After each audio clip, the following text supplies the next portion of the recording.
नमस्कार दोस्तों, स्वागत है आपका बिहार बोर्ड स्टडी चैनल में। मैं प्रियतोष कुमार। आज से हम एनसीईआरटी बीटीसी बिहार बोर्ड का हिस्ट्री क्लियर करेंगे। जो फर्स्ट चैप्टर है यूरोप में राष्ट्रवाद, तो इसमें क्या है कि यहाँ टाइपिंग किया हुआ प्रश्न उत्तर है, तो इसको हम अच्छे से देखेंगे और साथ ही साथ आपका स्क्रीनशॉट भी लेते रहिएगा, जिससे आप आसानी से परीक्षा का तैयारी कर सकें। तो याद रखिएगा यूरोप में राष्ट्रवाद, तो यहाँ ध्यान अच्छा से देखिएगा पूरा लास्ट तक, और आप आशा करते हैं कि पूरा समझ में आएगा। हम अपने भाषा में आपको समझाएंगे, आसानी से समझ में आएगा, लेकिन क्वेश्चन आंसर लिखने का तरीका दूसरा रहेगा। तो यहाँ सबसे पहले चैप्टर का नाम अगर देखा जाए तो यूरोप में राष्ट्रवाद है। यूरोप में राष्ट्रवाद, यहाँ चैप्टर अगर देखते हैं हम यूरोप में राष्ट्रवाद, तो क्या है यूरोप में एक राष्ट्रवाद कैसी भावना है। फर्स्ट चैप्टर के नाम से ही स्पष्ट होता है कि राष्ट्रवाद, तो यहाँ राष्ट्रवाद स्पष्ट हो रहा है। तो देखा जाए तो राष्ट्रवाद, हम भारत में रहते हैं, तो भारत के लोग क्या है, यहाँ अलग अलग संस्कृति के लोग रहते हैं, अलग अलग सामाजिक लोग रहते हैं, अलग अलग धर्म के लोग रहते हैं, अलग अलग परिवेश में। जैसे कोई ठंडी ऋतु में रहता है, जैसे जम्मू कश्मीर में हमेशा ठंडी रहती है, तमिलनाडु में हमेशा ग्रीष्म ऋतु रहती है। यहाँ कह सकते हैं कि लोग अलग है, यहाँ की संस्कृति अलग है, भौगोलिक बनावट यहाँ के अलग है, सामाजिक स्थिति अलग है, लेकिन सभी भारतीय क्या है, एक है। अगर कहा जाता है तो सभी भारत के वासी एक मानते हैं, अपने आप को एकता में संगठित रखते हैं। उसी प्रकार राष्ट्रवाद एक ऐसी भावना है कि जो एक विशेष भौगोलिक, सांस्कृतिक एवं सामाजिक परिवेश में जो लोग रहते हैं, उसमें एकता एवं प्रेम की भावना को ही राष्ट्रवाद कहा जाता है। और यही एक राष्ट्रवाद था जो आधुनिक विश्व में पुनर्जागरण का कारण बना। याद रखिएगा, इसी राष्ट्रवाद के कारण आधुनिक युग में पुनर्जागरण का यह कारण बना था। उसके बाद क्या हुआ कि यूरोप में अगर शुरुआत होती है तो यूरोप में सबसे पहले नेपोलियन ने आक्रमण करना शुरू कर दिया था। तो जिस समय नेपोलियन का पतन हुआ, क्रांति भी हुई थी 1789 के फ्रांसीसी क्रांति के बाद नेपोलियन ने आक्रमण शुरू जब किया, और नेपोलियन के पतन के बाद ऑस्ट्रिया एक देश है, ऑस्ट्रिया एक स्थान है जहाँ पर वहाँ का शासक था मेटरनिख, जो एक प्रतिक्रियावादी शासक था। और उसने क्या किया कि जो ही नेपोलियन का पतन हुआ तो यूरोप की जितनी भी जीती हुई शक्तियाँ थी ऑस्ट्रिया की राजधानी वियना में एकत्रित हुई। 1815 ईस्वी में सब एकत्रित हुई। किसके नेतृत्व में? तो ऑस्ट्रिया के नेतृत्व में। और उस समय ऑस्ट्रिया का चांसलर कौन था? मेटरनिख। और उस मेटरनिख ने क्या उसमें प्रस्ताव रखा कि चलिए नेपोलियन ने जो आक्रमण किया, जिसके कारण पूरा यूरोप अस्त व्यस्त हो गया है, और इसी अस्त व्यस्त को ठीक करने के लिए 1815 ईस्वी में वियना कांग्रेस के नेतृत्व में वहाँ ऑस्ट्रिया में वहाँ का जो चांसलर था मेटरनिख ने किया, और जो घोर प्रतिक्रियावादी था। और उसी क्या उसको कहते हैं कि उसी सम्मेलन के बाद, वियना सम्मेलन के बाद 1815 ईस्वी से मेटरनिख युग शुरू हुआ, जो 1848 ईस्वी तक चला। दोस्तों, हम अपने शब्दों में इसे समझा रहे हैं, स्क्रीनशॉट लेते रहिएगा, लेकिन यहाँ जो लिखा हुआ है वह किताबी भाषा है, हम अपने शब्दों में आपको समझा रहे हैं। उसके बाद क्या हुआ कि उस संधि के तहत मेटरनिख ने इटली एवं फ्रांस को अनेक भागों में विभाजित कर दिया। परमा, मेडोना, टनस्की, यहाँ तक कहा जाता है कि मेटरनिख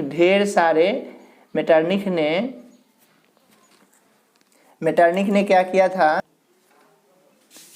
मेटरनिख ने क्या किया कि इटली को ढेर सारे प्रांतों में विभाजित कर दिया। परमा, मेडोना, टनस्की, रोम, हैब्सबर्ग एवं अलग अलग राजवंशों को उसने क्या किया था, इटली के भाग को उसने सौंप दिया। किसने? मेटरनिख ने।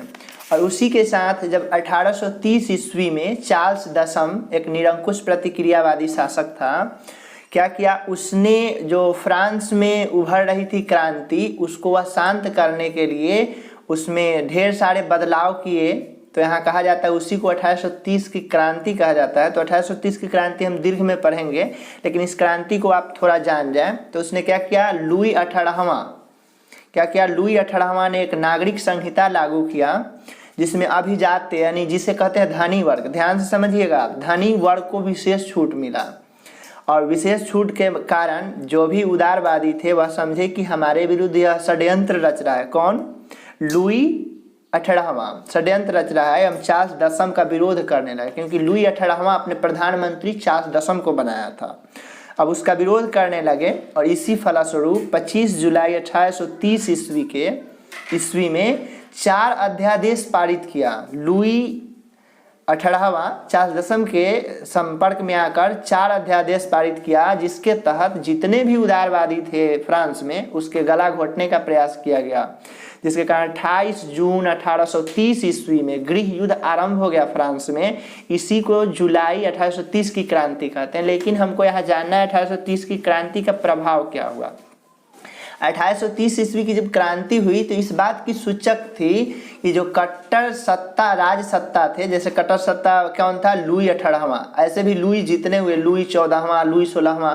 लुई 16वां तो खुद कहता था कि मैं जो बोलता हूँ वही कानून है, मेरे द्वारा बोला गया हर एक बात कानून है, और मुझे कौन राजा बनाया, ईश्वर ने बनाया। तो ठीक उसी प्रकार 1830 ईस्वी की क्रांति इस बात को सूचित कर रही थी कि देश में जितने भी कट्टर राजसत्तावादी का है उसका प्रभाव कम हो रहा था और उदारवादी का प्रभाव बढ़ रहा था। और वास्तव में इस क्रांति के माध्यम से मध्यम वर्ग एवं संप्रभुता वाले जो लोग थे, अपने आप को स्वतंत्र मानते थे, संप्रभु मानते थे, उन्हीं ने यह माना कि जो 4 अध्यादेश पारित हुआ है इसका विरोध किया जाए। और इसी संप्रभुता वाले लोगों की दिन 1830 की क्रांति थी। और इस क्रांति ने फ्रांसीसी क्रांति के सिद्धांतों को फिर से क्या किया, जीवित किया। जो 1789 में फ्रांसीसी क्रांति उससे फिर से जो सो गया था उसे जीवित किया। और उसी के तहत वियना कांग्रेस के उद्देश्य जो थे कि पूरा फ्रांस इटली को क्या करना है, अनेक भागों में बांट देना है, एक नहीं होने देना है, यानी वहाँ राष्ट्रवाद उत्पन्न नहीं होने देना है। और इसी भावना को उसने निर्मूल सिद्ध किया। जो लिखा गया है, वियना कांग्रेस के उद्देश्यों को निर्मूल सिद्ध किया। और इसी के प्रभाव के कारण पूरे यूरोप में राष्ट्रीयता की भावना धीरे धीरे प्रकटित होने लगी, यानी प्रस्फुटन हुआ। यानी इस 1830 की क्रांति जो ही फ्रांस में हुई लुई 18वां एवं चार्ल्स दशम के विरुद्ध में, तो यही पूरे यूरोप में क्या हुआ, राष्ट्रवाद की भावना फैल गई। और इसके साथ साथ राजनीतिक एकीकरण होने लगा, संवैधानिक सुधार हुआ, राष्ट्रवाद का मार्ग आगे बढ़ा। इसके परिणाम स्वरूप इटली, जर्मनी, यूनान, पोलैंड, हंगरी, ब्रिटेन, सारे यूरोपियन कंट्री में क्या हुआ कि आंदोलन उठ खड़े हुए और आगे चलकर जो फ्रांस में फिलिप के खिलाफ आवाज उठने लगी, जिसने फ्रांस में एक और क्रांति की पृष्ठभूमि तैयार, फ्रांस में क्या की, एक और पृष्ठभूमि, वहां पर फ्रांस में एक और पृष्ठभूमि तैयार कर दी। अब देखिए यहाँ तो 1830 की क्रांति समाप्त हुआ और धीरे धीरे क्या हुआ, कुछ हद तक तो शांत हुआ, लेकिन आगे चल के एक और शासक आ गया। 1848 की एक क्रांति फिर महत्वपूर्ण हो गई यूरोप में कि लुई फिलिप वहाँ का जो शासक था बहुत उदारवादी शासक था। तो उसने सोचा कि चलिए हमारे जितने भी विरोधी हैं उसे खुश रखा जाए। ध्यान समझिएगा, हमारे जितने भी विरोधी हैं उसे खुश रखा जाए। इसीलिए लुई फिलिप ने स्वर्णिम मध्यम वर्गीय नीति का अवलंबन किया। किसने अवलंबन किया? लुई फिलिप ने। क्या था? तो यहाँ देखिए 1848 में लुई फिलिप एक उदारवादी शासक था, किंतु वो बहुत महत्वाकांक्षी था, अपने आप को ज़्यादा महत्व देता था, किसी को विशेष अपने से ज़्यादा किसी को आंकता वह नहीं था। जो भी है हम हैं। इसीलिए उसने क्या किया, चलिए कि मेरा सत्ता बना रहे, मेरी कुर्सी बरकरार रहे, मेरी कुर्सी को कोई ना छीन पाए। इसीलिए ने सोचा कि चलिए अगर मेरे विरोधी अगर खुश होते हैं तो मेरा कुर्सी को कोई नहीं छीन पाएगा। और इसी कारण से लुई फिलिप ने विरोधियों को प्रसन्न करने के लिए स्वर्णिम मध्यम वर्गीय नीति का उसने अवलंबन किया। और इस नीति के तहत उसने क्या किया, 1840 ईस्वी में प्रधानमंत्री गीजो को नियुक्त किया। ऐसे भी हिंदी में एक शब्द होता है गीजना। गीजना का मतलब होता है अस्त व्यस्त कर देना। जैसा नाम था गीजो का वैसा ही वह काम किया। गीजो जो ही प्रधानमंत्री नियुक्त हुआ वह कट्टर प्रतिक्रियावादी था। कट्टर प्रतिक्रियावादी का मतलब ध्यान समझिए कि जो अपने विरोध को बर्दाश्त न करता हो। प्रतिक्रियावादी, यदि आप हमको एक थप्पड़ मारेंगे तो हम आपको 2 थप्पड़ लगाएंगे। तो वही कहते थे जो गीजो था वह कट्टर प्रतिक्रियावादी था, वह किसी के बात को नहीं मानता था। और जो ही वह नियुक्त हुआ, किसने नियुक्त किया उसे? लुई फिलिप ने। और जो ही वह प्रधानमंत्री बना, पूरे पूंजी वर्ग जो थे, अभिजात वर्ग जिसे बोला जाता है यूरोप में, पूंजीपति वर्ग को अपने साथ रख लिया।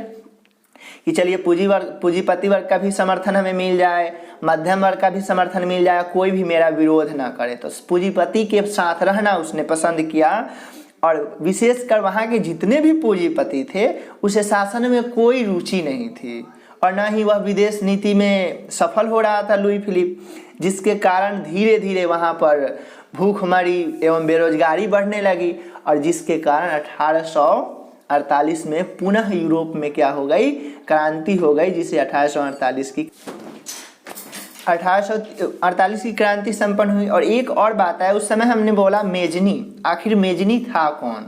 तो उस समय हम बताए थे कि जिस समय नेपोलियन युग शुरू हुआ, नेपोलियन युग यानी नेपोलियन का आक्रमण जब समाप्त हुआ, नेपोलियन युग के अंत के बाद ऑस्ट्रिया में एक सम्मेलन बैठा था, ऑस्ट्रिया की राजधानी वियना में, जिसका प्रतिनिधित्व किसने किया? मेजनी ने किया। तो देखिए मेजनी जो था, इटली में राष्ट्रवादी गुप्त दल जो था, कार्बोनरी दल एक दल था राष्ट्रवादियों का, गुप्त माने छुपे हुए, गुप्त माने छुपा हुआ होता है, छुपे हुए राष्ट्रवादियों का एक दल था कार्बोनरी, और उसी का वह सदस्य था मेजनी, और साथ साथ वह सेनापति था और गणतांत्रिक विचारों का समर्थक एवं इतिहासकार था मेजनी।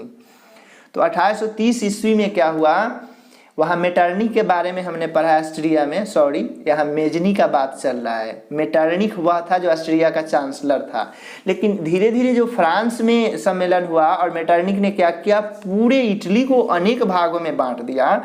तो इटली के एकीकरण के लिए जो सबसे पहले सामने आया उसका नाम मेजनी था। अगर मेजनी का इतिहास पढ़िएगा तो बहुत ही महान माना जाता है मेजनी, और मेजनी का एक प्रेम संबंध अगर पढ़ेंगे तो मेजनी स्विट्जरलैंड की जो महारानी थी वह मेजनी के साथ क्या था, दोनों के बीच प्रेम संबंध था, और पूरा मदद करती थी स्विट्जरलैंड की महारानी। तो वहाँ इस सब छोड़िए, तो क्या हुआ, इटली का विभाजन कर दिया ऑस्ट्रिया सम्मेलन के तहत, किसने? मेटरनिख ने। तो उस समय सर्वप्रथम जो इटली के एकीकरण में आगे आया वह मेजनी था। तो मेजनी गुप्त राष्ट्रवादी यानी कार्बोनरी दल का सदस्य था, याद रखिएगा, कार्बोनरी दल का वह सदस्य था, और वह सेनापति भी था, और वह गणतंत्र को मानता था कि गणतंत्र की भावना सबसे अच्छी है, सबको गणतंत्रता मिलनी चाहिए, और इतिहासकार भी था। 1830 ईस्वी में जो नागरिक आंदोलन मेजनी ने क्या किया, उत्तरी एवं मध्य इटली में क्या किया कि उत्तरी भाग जो इटली के हैं, मध्य इटली, उसको एकीकृत करने के लिए, एक बनाने के लिए, एकीकृत गणराज्य बनाने के लिए, स्थापित करने के लिए उसने क्या किया, प्रयास किया था 1830 ईस्वी में। इसमें वह क्या हुआ, असफल हो गया, हार का सामना करना पड़ा, जिसके कारण वह इटली छोड़कर इंग्लैंड, ब्रिटेन भाग गया।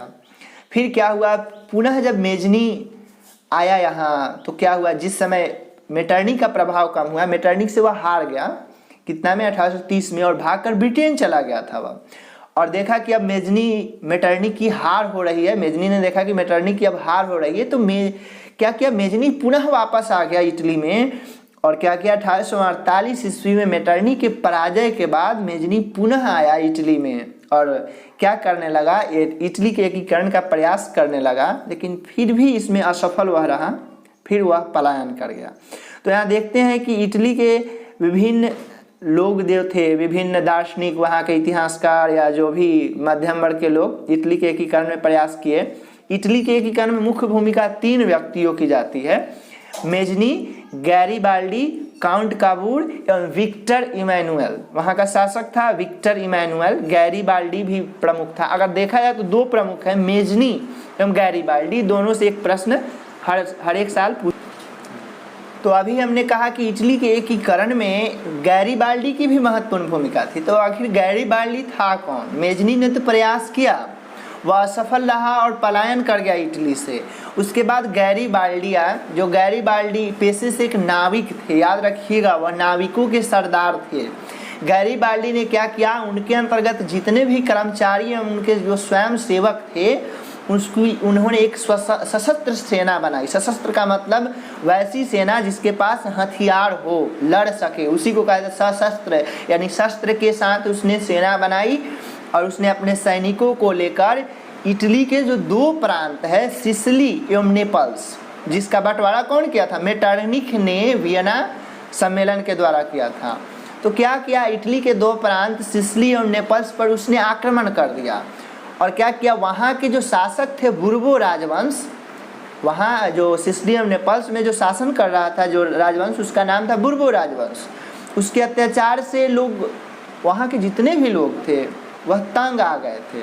और इसी अत्याचार के तंग होकर गैरीबाल्डी के सभी, वहाँ के जितने भी लोग थे तंग तो थे ही बुर्बो राजवंश से, तो सबने क्या किया, सिसिली और नेपल्स के जनता ने गैरीबाल्डी का समर्थन किया। और समर्थन के तत्पश्चात क्या हुआ, गणतंत्र स्थापना में क्या किया, उसका सहायता किया। और साथ ही गैरीबाल्डी इसमें सफल हुआ। और उसके बाद विक्टर इमैनुअल, यहाँ देखिए मैनुअल लिखा हुआ है, इसको सुधार लीजिएगा आप, इमैनुअल कर दीजिएगा। विक्टर इमैनुअल के प्रतिनिधि के रूप में वह सत्ता संभाला, कहाँ का, सिसिली एवं नेपल्स का। और साथ ही साथ क्या किया, उसके बाद गैरीबाल्डी दक्षिणी इटली पर आक्रमण किया और दक्षिणी इटली को भी जीतकर उसने विक्टर इमैनुअल को सौंप दिया। कहा कि हमको सत्ता का लोभ नहीं है। जैसे महात्मा गांधी, भारतीय गणतंत्रता में उनका बहुत ज़्यादा योगदान था, स्वतंत्रता संग्राम में बहुत ज़्यादा योगदान था, लेकिन जब राष्ट्रपति या प्रधानमंत्री बनने की बारी आई तो महात्मा गांधी ने कहा कि नहीं, हम कोई पद लेना स्वीकार नहीं करेंगे। ठीक उसी प्रकार विक्टर इमैनुअल को सब सौंप रहा है, कौन, गैरीबाल्डी जीत लेता था और सौंप देता था, अपने रखता नहीं था। और वह सारी संपत्ति राष्ट्र को समर्पित करके वह सोचा कि हम साधारण किसान की भांति जीवन जिएंगे। तो एक बात समझिएगा कि वह किसान था नहीं, पहले पेशे से नाविक था और बाद में वह किसान का जीवन जिया था। तो अधिकांश बच्चे ऑब्जेक्टिव में यहाँ किसान लगा देते हैं, जो सही नहीं है। ऑब्जेक्टिव में उसका होगा वह पेशे से क्या था, गैरीबाल्डी नाविक ही था। और इटली के एकीकरण में गैरीबाल्डी का क्या हुआ, बहुत महत्वपूर्ण योगदान यहाँ पर हुआ था। तो क्या हुआ, गैरीबाल्डी का प्रयास सफल रहा और उसने मध्य इटली, सिसिली, नेपल्स और साथ साथ दक्षिण इटली को भी वह जीत लिया था। और किसको सौंपा था, विक्टर इमैनुअल। एक और आपके बीटीसी में एक प्रश्न है कि यूरोप में राष्ट्रवाद फैलाने में नेपोलियन बोनापार्ट किस तरह सहायक हुआ।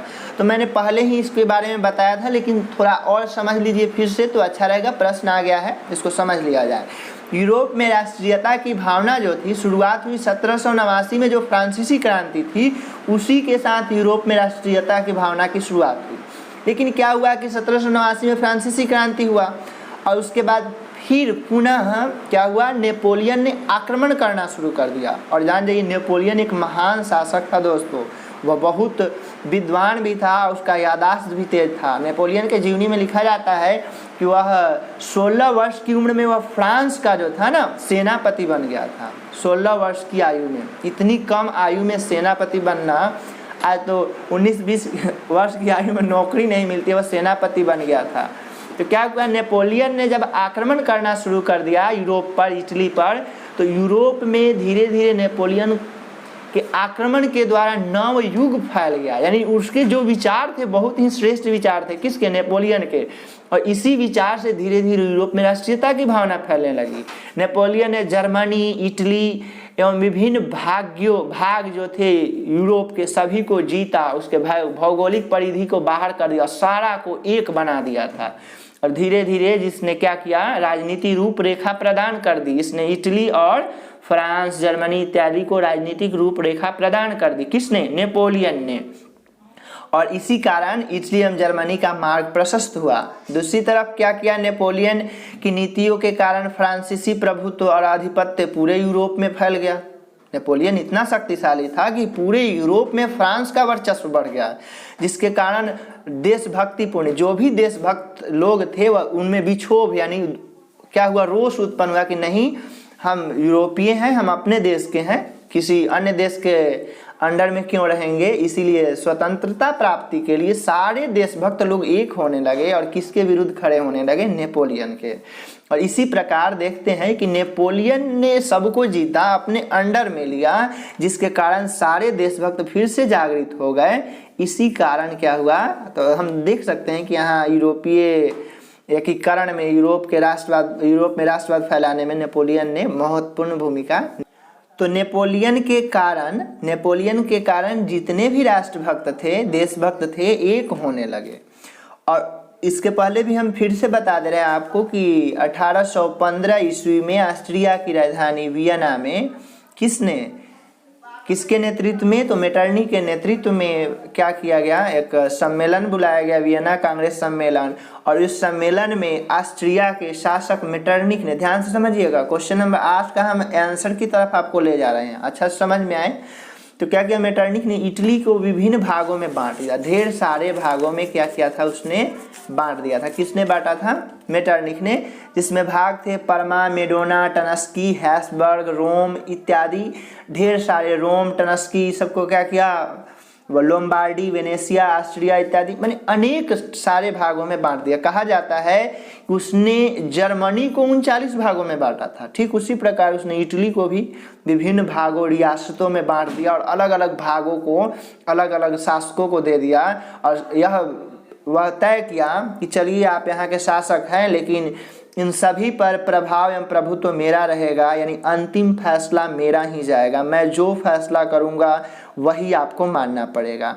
तो देखिए, तो प्रश्न यहाँ आ रहा है, इटली जर्मनी के एकीकरण में ऑस्ट्रिया की क्या भूमिका थी। तो मैंने अभी कहा नेपोलियन आक्रमण किया, अपने अंडर में लिया, जिससे देशभक्त जागृत हुए। ठीक उसी प्रकार इटली एवं जर्मनी को जब विभिन्न रियासतों में विभाजित किया था, किसने, मेटरनिख ने। हम जानते हैं दोस्तों, आपके लिए नया शब्द है, लेकिन अच्छा रहेगा आप एक बार बुक पढ़ ले और इसको वीडियो को देखें, बहुत अच्छा से आपको समझ में आ जाएगा। और इस वीडियो को समझ में आता है 2 से 3 बार देखें, पूरा आपको, यहाँ वर्ल्ड हिस्ट्री है इसलिए थोड़ी कठिनाई होगी। तो क्या किया, मेटरनिख ने जो ही इटली एवं जर्मनी को विभिन्न भागों में बांटा, क्यों बांटा, क्योंकि वह नहीं चाहता था कि जर्मनी एवं इटली एक हो। अगर एक हो जाएंगे तो वहाँ से जो मेरा प्रभाव है वह समाप्त हो जाएगा। याद रखिएगा, यदि मैं एक हो जाता हूँ तो क्या होगा, मेरा प्रभाव समाप्त हो जाएगा। यही सोचकर उसने जर्मनी को 39 भागों में बांट दिया, इटली को भी ढेर सारे प्रांतों में विभाजित कर दिया कि लोग एक ना हो। लेकिन जितने भी क्या थे, राष्ट्रवादी भावना के मानने वाले समर्थक लोग थे, वह मेटरनिख का विरोध करने लगे। वह जान गए कि मेटरनिख हमारे लिए अच्छा नहीं है, यह बीमार बना सकता है मेरे देश को, और जानता था कि ऑस्ट्रिया का चांसलर है, घोर प्रतिक्रियावादी है।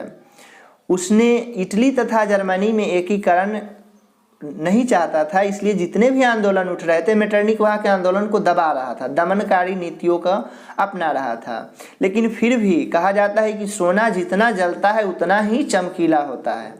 ठीक उसी प्रकार जितना ही यह दबाने का प्रयास कर रहा था, उतनी ही तेजी से राष्ट्रीयता की भावना प्रसारित हो रही थी। और आगे चल के मेटरनिख का 1848 में पतन हो गया, और साथ ही इटली और जर्मनी के लोग क्या हुए, एक हुए और एकीकरण का प्रयास हुआ, और अंततः इटली और जर्मनी एक हो गए। तो इसमें देखते हैं कि वहाँ पर सभी में ऑस्ट्रिया का महत्वपूर्ण योगदान रहा। देखते हैं अब बीटीसी का अगला प्रश्न है, 9वां प्रश्न है जो महत्वपूर्ण है। विलियम प्रथम के बगैर, आपके किताब में प्रश्न संख्या अलग हो सकती है, चैप्टर वाइज अच्छा से आपको समझ में आए और चैप्टर भी साथ साथ हो जाए, इसलिए मैंने यहाँ ऐसे प्रश्न को अपने ढंग से यहाँ सुसज्जित किया है। 9वां प्रश्न कर रहा है, विलियम प्रथम के बगैर जर्मनी का एकीकरण बिस्मार्क के लिए असंभव था, कैसे। अगर देखा जाए तो बिस्मार्क जो था ना, बिस्मार्क को वहाँ का प्रधानमंत्री कौन नियुक्त किया था, चैप्टर में पढ़िएगा तो मिलेगा। बिस्मार्क को वहाँ का प्रधानमंत्री नियुक्त करने वाला जो था विलियम प्रथम था, और विलियम प्रथम राष्ट्रवादी विचारधारा का पोषक भी था वह, और उसने सुधारों के फलस्वरूप जर्मनी में औद्योगिक क्रांति भी हुई थी। यानी विलियम प्रथम का इतिहास है, औद्योगिक क्रांति की हवा भी तेज हो गई थी। औद्योगिक क्रांति क्या, उद्योगों में क्रांति को ही औद्योगिक क्रांति कहा जाता है। तो सबसे पहले अगर देखा जाए तो औद्योगिक क्रांति जो अच्छा से सबसे प्रथम हुआ वह इंग्लैंड में हुआ था, क्योंकि वहाँ ढेर सारे खोज हुए, ढेर सारे ऐसे ऐसे वैज्ञानिक हुए, ऐसे ऐसे खोजकर्ता हुए, जिसके कारण वहाँ पर सूती वस्त्र उद्योग में क्रांति आया। वहाँ का फसल उत्पादन, वास्तविक रूप से औद्योगिक क्रांति जो था सूती वस्त्र उद्योग में ही क्रांति से शुरू हुआ था। तो क्या हुआ कि विलियम प्रथम राष्ट्रवादी विचारों का पोषक था, उसके विचारों सुधारों के फलस्वरूप जर्मनी में जो औद्योगिक क्रांति की थी वह हवा तेज हो गई। हवा तेज होने का मतलब यहाँ है आग बढ़ जाना, और ये औद्योगिक क्रांति इससे पहले से भी बेहतर से चलने लगी, और वहाँ के आधारभूत संरचना में काफ़ी सुधार हुए, जिसके फलस्वरूप जर्मन राष्ट्र को एकता के सूत्र में बांधने का लोगों ने तेजी से प्रयास किया। तेजी से प्रयास किया। विलियम ने एकीकरण के उद्देश्यों में, यहाँ गलत है, सुधार लीजिएगा। विलियम के एकीकरण नहीं, एकीकरण होगा। एकीकरण यहाँ है, जो एकीकरण के उद्देश्यों को ध्यान में रखकर जर्मनी का एकीकरण संभव है। इसीलिए विलियम प्रथम यह चाहता था कि यदि फ्रांस का एकीकरण हमें करना है तो एक अच्छे प्रधानमंत्री की आवश्यकता होगी, और उसने किसको प्रधानमंत्री नियुक्त किया? बिस्मार्क को। अगर सोचिए, बिस्मार्क यदि प्रधानमंत्री बनता ही नहीं, उसे बनाया ही नहीं जाता, तो क्या बिस्मार्क जर्मनी का एकीकरण कर पाता? नहीं कर पाता। तो ठीक इस प्रकार देखा जाता है कि जर्मनी के एकीकरण में विलियम प्रथम एवं बिस्मार्क दोनों की क्या थी? महत्वपूर्ण भूमिका थी। और वास्तविक रूप से बिस्मार्क फ्रांस का था, याद रखिएगा, और फ्रांस की क्रांति का पोषक था। अगला जो प्रश्न है और आज का अंतिम प्रश्न है लघु उत्तरीय। अगले पार्ट में हम आपके लिए लाएंगे दीर्घ उत्तरीय, जो आपके परीक्षा के दृष्टि से महत्वपूर्ण होंगे। 10वां प्रश्न कह रहा है, जर्मनी के एकीकरण में आखिर बाधा क्या थी? तो अभी हम बताए हैं कि जर्मनी का एकीकरण में सर्वप्रथम तो मेटरनिक नहीं चाहता था कि जर्मनी का एकीकरण हो। मेटरनिक भी नहीं चाहता था क्योंकि उसने 39 प्रांतों में बांटा था। किसने? 39 प्रांतों में, और इटली को भी विभिन्न क्षेत्रों में उसने विभाजित कर दिया था। और जर्मनी तो क्या था? जर्मनी एकीकृत राज्य था कि विखंडित था? विखंडित राज्य था, यानी टूटा हुआ राज्य था। जर्मनी पूरी तरह से विखंडित राज्य था, जिसमें लगभग 300 छोटे बड़े दास थे। 300 छोटे बड़े, हम वास्तविक रूप से जो बड़े बड़े थे वह 39 थे, और उसके अंदर छोटे छोटे दास यानी नौकर, मेटरनिक के नौकर थे। 300 बड़े छोटे दास थे। उनमें धार्मिक, राजनीतिक, सामाजिक विषमता मौजूद थी, यानी सभी तरह से वह विषम थे। किसी के न विचार मिलते थे तो किसी का न धर्म मिलता था, किसी का राजनीतिक विचार नहीं मिलता था, यानी सारे क्षेत्रों से वह क्या थे? विषम थे। और वहाँ प्रसा शक्तिशाली राज्य था, और हम सारे जर्मनी के प्रांतों पर प्रसा जो था अपना प्रभाव बनाए हुआ था। उनमें जर्मन राष्ट्रवाद की भावना का भी अभाव था जर्मनी के लोगों में। वह नहीं चाहते थे कि जर्मनी का एकीकरण हो, दबे हुए थे, इतने डरे हुए थे कि चाहते ही नहीं थे, क्योंकि पूरा डरा हुआ लोग कुछ नहीं कर सकता है। थोड़ा डरा भी रहे और एकदम अत्यधिक डर जाए तो भी कुछ कर सकता है, बीच वाला कुछ नहीं करता है। लेकिन यहाँ देखा जाए कि यूरोप में अगर क्रांति का परिणाम बना है तो मध्यम वर्ग ही बना। तो राष्ट्रवाद की भावना का अभाव था, जिसके कारण एकीकरण का मुद्दा उनके समक्ष नहीं था, और ना ही वह चाहते थे कि क्या हुआ? एकीकरण हो। तो इसी के साथ आपका यह समाप्त हो रहा है, इसी के साथ आपका यह वीडियो भी समाप्त हो रहा है। तो देखिए, अगले पार्ट में हम आपके लिए लाएंगे इसका पार्ट 2, जिसमें आपके चैप्टर के दीर्घ उत्तरीय प्रश्न होंगे। अगर आपको यह अच्छा समझ में आया हो तो वीडियो को लाइक कीजिए, चैनल अगर सब्सक्राइब ना किए हो तो चैनल को सब्सक्राइब करें, और अपने मित्रों के पास इस वीडियो को शेयर करें। याद रखिएगा दोस्तों, यह अपने से टाइप किया हुआ अच्छा सा प्रश्न है, और परीक्षा में वही प्रश्न यहाँ चूज किए गए हैं जो आपके परीक्षा के दृष्टि से अनिवार्य है। प्रश्नों की संख्या तो ढेर सारी है, प्रश्न हमको सभी नहीं देखना है। वही पढ़े, बुद्धिमान वही है जो कम समय में कम पढ़कर ज़्यादा मार्क्स लाए।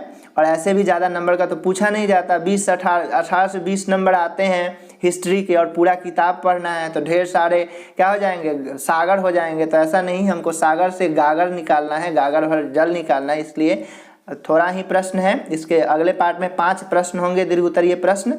अगले पार्ट भी देखें। वीडियो अच्छा लगा हो तो चैनल को सब्सक्राइब करें, लाइक करें। वीडियो देखने के लिए धन्यवाद।